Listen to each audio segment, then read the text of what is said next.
Waghodia road પરની Ranchhod park society અને વિનોદ વાટિકા સોસાયટીના લોકો દ્વારા વિરોધ કરવામાં આવ્યો છે। આ સિવાય રામભક્ત સોસાયટીમાં પણ કોંગ્રેસના વિરોધના બેનર લગાવવામાં આવ્યા છે।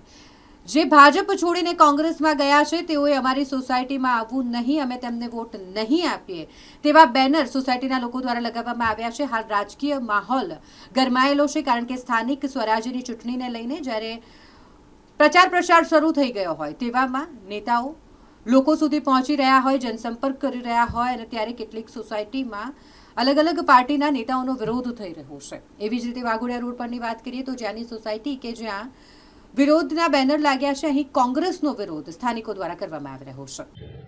એને આ બધા જે કામ દેખાઈ રહ્યા છે, જે કરેલા નથી, જે બી બધું છે, આ ગેસ લાઈન ને બધું કરાયું હતું એમને, પાણીની પાઇપલાઇન એ આગળની સોસાયટી સુધી રાખી હતી। એમના કોઈ અંગત મામલા હશે એના લીધે એમને વચ્ચેથી લાઈન કાપી નાખી હતી।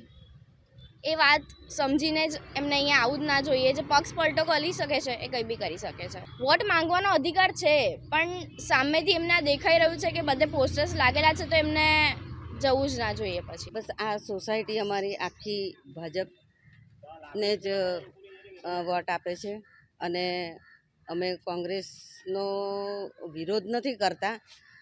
અમે ભાજપને જ વોટ આપીએ છીએ। અમે કોઈ કોંગ્રેસને વોટ આપતા નથી, કોઈ દિવસ નહીં। અમારી સોસાયટી આખી સોસાયટી અમારી બધા ભાજપને જ વોટ આપે છે। રામ ભક્ત સોસાયટી છે એ પહેલેથી બીજેપીને માનતા આવ્યા છે વર્ષોથી, એટલે એટલા માટે આ બેનરો મારવામાં આવ્યા।